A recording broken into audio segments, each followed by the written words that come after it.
Hi, welcome back to Guessagaingaming, and today here we are back in Watch Dogs Legion. We're in the east side of London, very close to the river, as you can see, or I'll tell you anyway in the background. These are old Victorian docks that have all been converted now into very nice living areas with shops and restaurants, and some of them are offices as well, and they're very expensive to live in actually.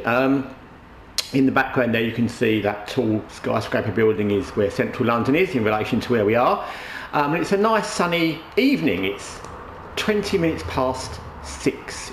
So today a video about something that just occurred to me when I was actually playing a game on Steam, which is called Warhammer Rogue Trader, which is a game I like a lot. And it's not particularly about that game, it's just something that occurred when I come down here so nobody walks into me.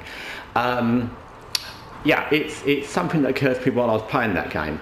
So I bought that game, as I buy almost all games, in sales, and it was, I think, half price, so it was 20 odd UK pounds. I think it's generally going for about 40 something. But I really wanted the game. If you've watched this channel, you'll know that I kind of like some of the Warhammer games like Necromunda and Inquisitorata, so I like High Gun, so I like Warhammer games, some of them, not all of them, but some of them. I like the universe of that kind of thing. So I thought I like that. I played Owlcat games before, they're the creators of Rogue Trader, so I've played the Pathfinder, Kingmaker, War of the Righteous games to different levels of satisfaction. If you've watched the channel, I did a lot of videos about both of those games previously. But all in all, I decided it's a game I wanted, and as soon as it was half price, although £20 is still quite a lot, I decided to buy it. Anyway, the point is I was playing it, and there's 2 DLCs already for that. I think there's a couple of little minor things as well. And one of them was on sale for £11. It's usually retailing for 14 something, and there's a new one out which isn't ever on sale, so that's 15, 14 just generally. And I was thinking, actually, we've been shocked, and I've covered this before, that PlayStation games are going up to maybe £90 a game, and it's $90 a game, and it's like, oh my god, that's such a lot, which it is, I agree, and I've said that. But the other thing is that lots of games are actually very expensive. We just don't realise they are. Because, for example, as I said, Rogue Trader, the original base game is £40 without a sale. I don't know what it retailed at when it came out. Let's just say it was released at £40.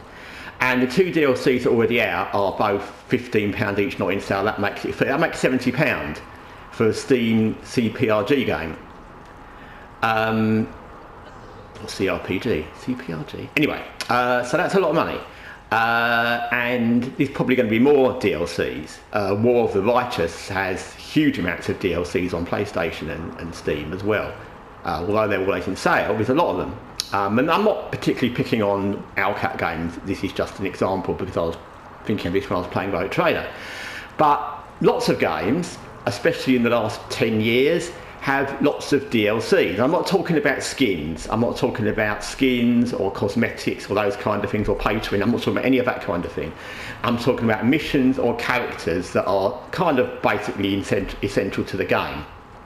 I'm not even talking about seasons, because that's a different thing. So just missions or characters that aren't in the base game that you have to buy separately.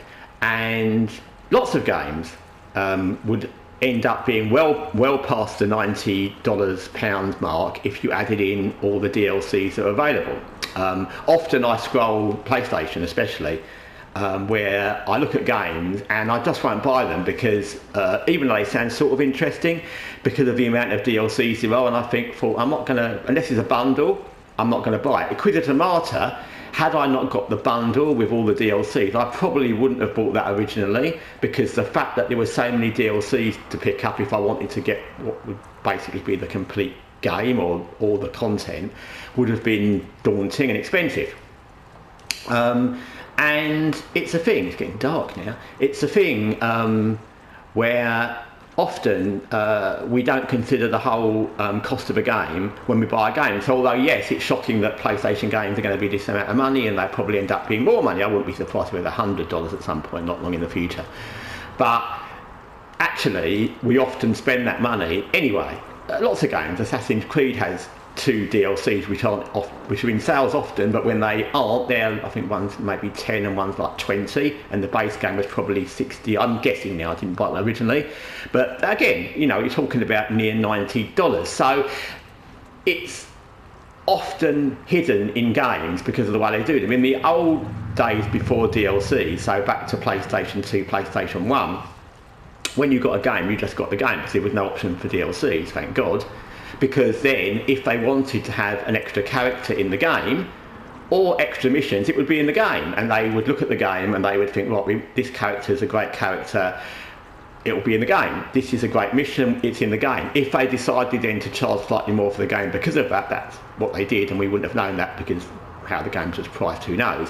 But there was no option to add extra things later. The game was what it was, and you got the characters that the game felt was necessary and the missions the game felt was necessary in the game. But now that's not the case at all. It's not the case on Steam, it's not the case on Xbox, it's not the case on PlayStation, it's not the case on anything, Switch. It's just how it is. So I think that we all need to kind of step back from the shock and awe of, oh my God, games are going up in price, because they are. All the games that I've bought in sales division too, they all have DLCs, and the original game was this much and the DLCs are that much. So they're not the price we pay. I often always buy games in sales, but those games are probably much more expensive when they're released. And then you've got DLCs. So actually, plenty of games, if you buy the whole package, and like I said, I'm not talking about seasons or cosmetics or skins or pay to win stuff, are actually more than $90. Like I said, Rogue Trader is already at least 70, and that's not counting anything in the future. So yeah, I think it's just something to be aware of. Like I said, it's not a thing that I'm shocked about. It's not a thing I was suddenly traumatized to realise, but it is a thing I was thinking about. And it's, like I said, it's an observation. It's not a point to say, well, we shouldn't be buying all these DLCs. I've just bought DLCs. I bought DLCs for other games. I bought DLCs for Watch Dogs Legion. So I've done it. Okay, they were in a sale, but I've done it. So of course we do it. But I think when we consider the price of a new game, we should consider the price of games we've already bought, including all the DLCs and new missions and new content, and then consider how much they cost when we can consider a new game. And again, with a new game, of course, we're not obliged to buy it as a new game. As I said previously, if a new game comes out, if you've got £100, £90, $90, whatever to spend on it, good for you. But you can wait. You don't have to buy it new, and it will drop down like all games do. So anyway, like I said, it was just a topic for thought, a topic for discussion. So as it's getting kind of dark here, it looks nice here in the dark. I like the lights and the thing of the docks. It actually does look very much like this in this area in real life, of course, now. Anyway, thanks for watching Guess Again Gaming from London's Docklands and me. Take care for now.